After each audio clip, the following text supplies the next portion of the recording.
edition of Sequin Girly Creates, where I'm going to tell you all about the Busy Bee Sewing Challenge. But this is not like any other challenge.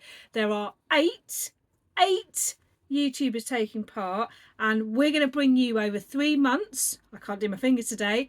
8 YouTubers over 3 months, a whole series of challenges that we're doing and sharing with you. There is a way for you to take part, but there's no prizes. It's just about fun, community, and challenging ourselves. So I'm going to tell you all about it today.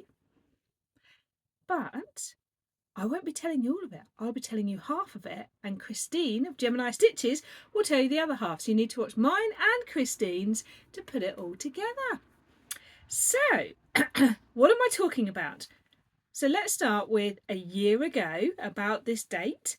Christine and I, who didn't know each other very well at the time, had started sort of chatting about YouTube and our channels and getting to know each other.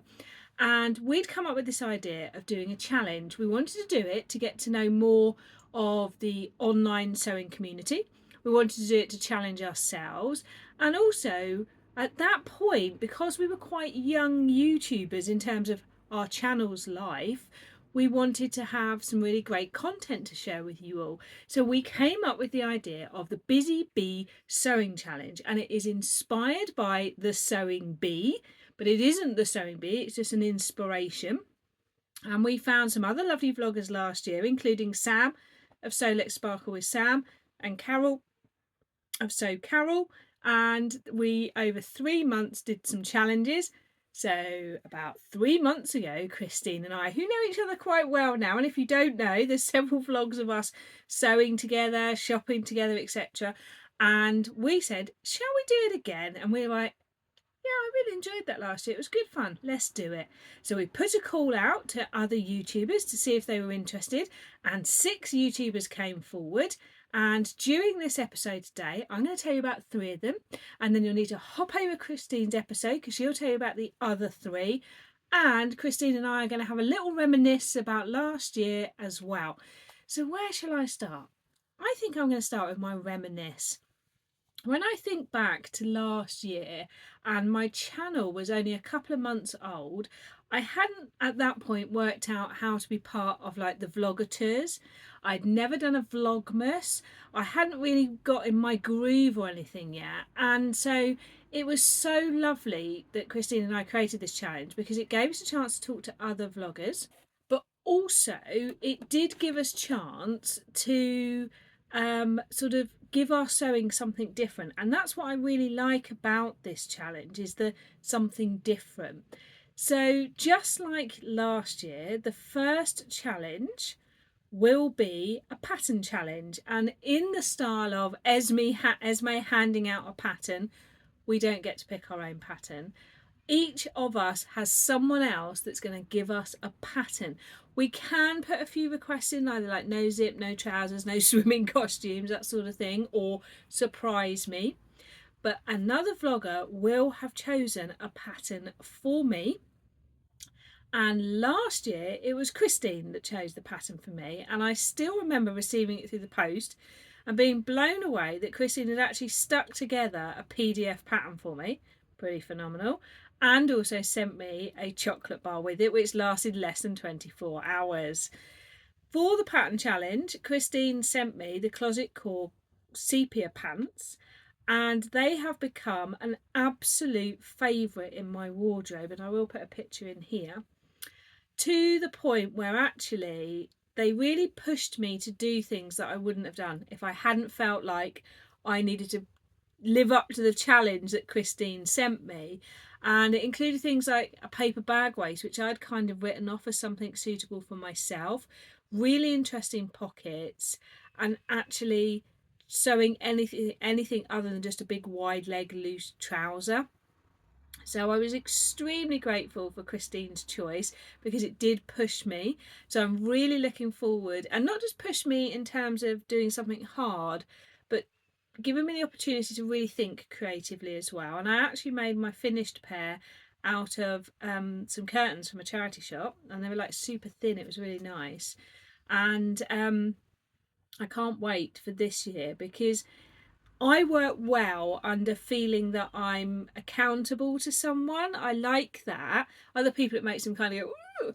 I love that because it makes me feel I don't want to let the person down, but in a nice way.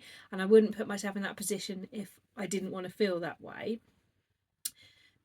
So I really was happy with my outcome of that. And I loved choosing a pattern for someone else. I really enjoyed, and I actually sent mine to Sew Carol, looking at someone else's like channel to see what they might like.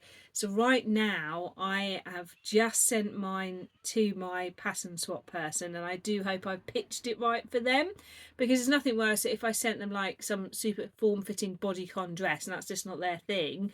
However much it's good to have a challenge, we don't want it to be a wasted opportunity. I remember Christine made a lovely dress last year for hers as well. So then we've got challenge 2, which this year, just like last year, is the refashion. Now I love a refashion. I know that one in the sewing bee really splits people's opinion, and you either love it or you hate it. I mean, I do think that sometimes they're a bit ridiculous, but I love like a chance to refashion. And I actually ended up doing 2, I think. Yes, I did 1 and then finished the other one for Sew Upcycle, which is October or something. And I was really pleased with what I did in the end, which is when I made the black and the tiger shirt, and I did half and half and then did the double collar, and I've actually worn that quite a lot. And again, the motivation to actually do some of the things that I've kept hanging around to refashion.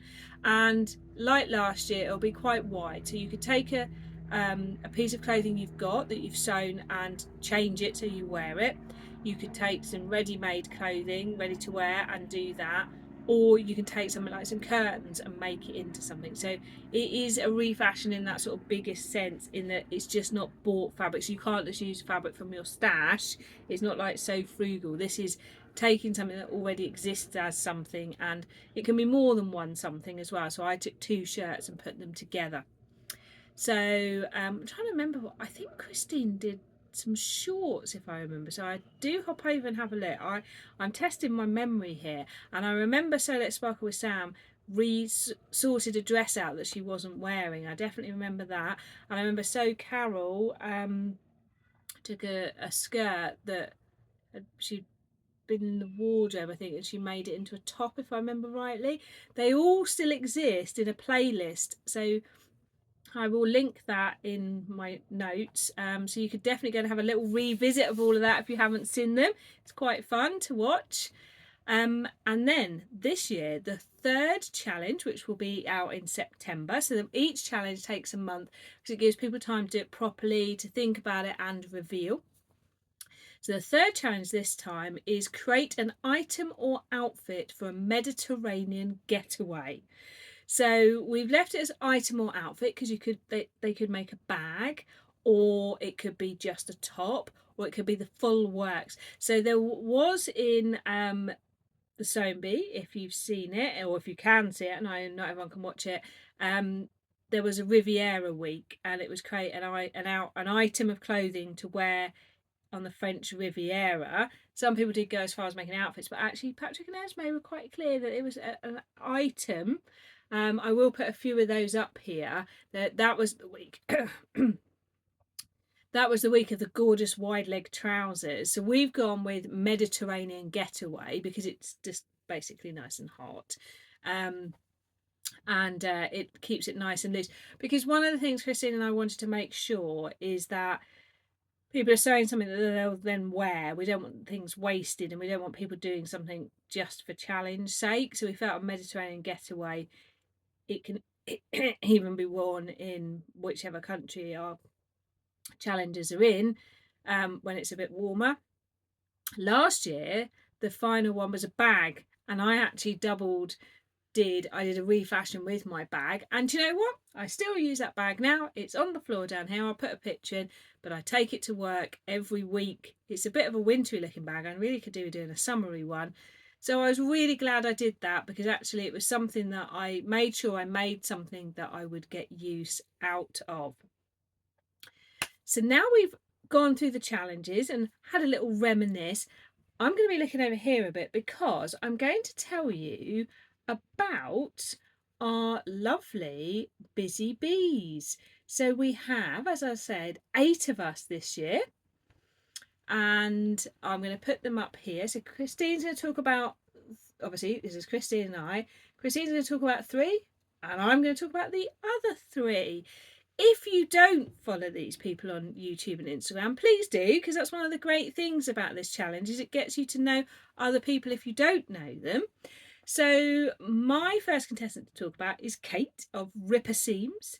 And I know Kate quite well, actually, because Kate comes to my Southern Social, my in-person sewing social, and has done since before she had a YouTube channel. And I love watching Kate's channel. If you don't watch Kate, she's very slick with her presenting. And I particularly loved her one where she was out in the garden and she clearly persuaded her husband to film her. Much respect for that. So Kate has been crafting and making for as long as she can remember. And in the last 18 months, she's had a newfound passion for making clothes. Kate's a bit like me in that I've always crafted and created in some way. She is an Aussie, but actually doesn't live too far away from me in the countryside. She is always up for a fun challenge and trying something different. And I would say that's true. Kate and I are working on something else together at the moment. Kate is great fun. I love watching her channel, and she does a wide variety of things. And she and I have actually bought some fabric the same. So do hop over and follow her on Instagram and on YouTube, because Kate is taking part in this. Then we have Janine. Now Janine is our international challenge member, and she is based in Calgary in Canada. And Janine channel is called Janine Sews, and you can find her on Instagram as that as well. She is a member of the Sew Over 60 crowd. In 2021, she returned to Calgary after decades of living in the US. She did sew in her teens and 20s, but then didn't do any for ages. And then when she found that clothes in the shops weren't sparking joy, she took it back up again. She's now looking to stretch her skills, and so the Busy Bee Sewing Challenge is a great one. And I really like this bit she said, because deadlines get her heart racing in a good way. I know exactly what you mean, Janine.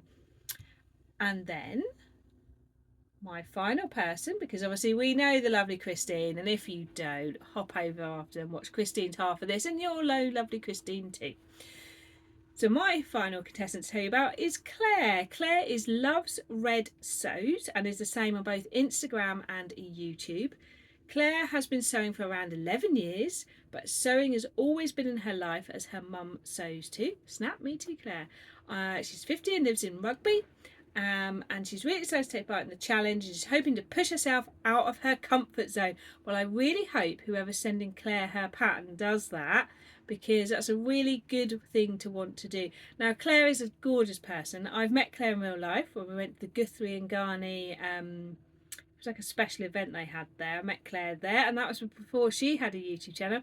Claire's YouTube channel, I think, is a little bit less than a year old, and she's got some great videos. She's got great choice of fabric.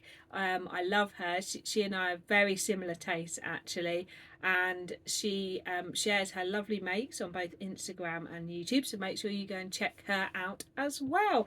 So I really can't wait to see what our lovely contestants will do, including Christine and I, for challenge 1 with the patterns that they've been sent. The reveal day will be the last Wednesday of July, which actually I believe is the last day of July.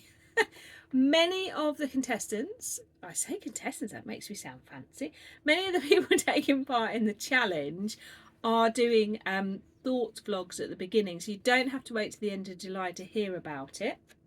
I'm having a little sneak peek.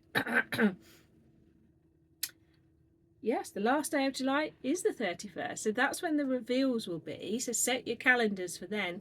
But I know Claire's already mentioned it in her vlog that came out at the weekend at the end of June, and I think many of them are planning to share with you their thoughts as well before the reveal. So you've got 8 people to watch, see what they're up to, and 8 reveals to watch as well, which will be fantastic. Now, I'm off now to start planning mine, and I will definitely tell you a little bit about it before the end of July, but you're going to have to wait for the reveal. We will reveal them on Instagram as well. Now, the final part to say is if you like the sound of this, there is nothing to stop you taking part. You're very welcome to find someone that you know to send you a pattern, or get a family member to pick one of your patterns for you.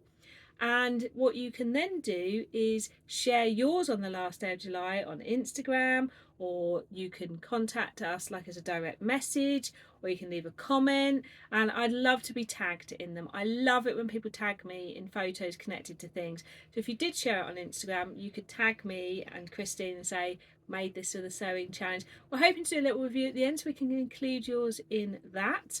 I am on Facebook too as well if you don't use Instagram, or you can drop me a message here, and you can always send me an email. If you wait till the end of the vlog, there is an email address. You could send me a picture to that as well.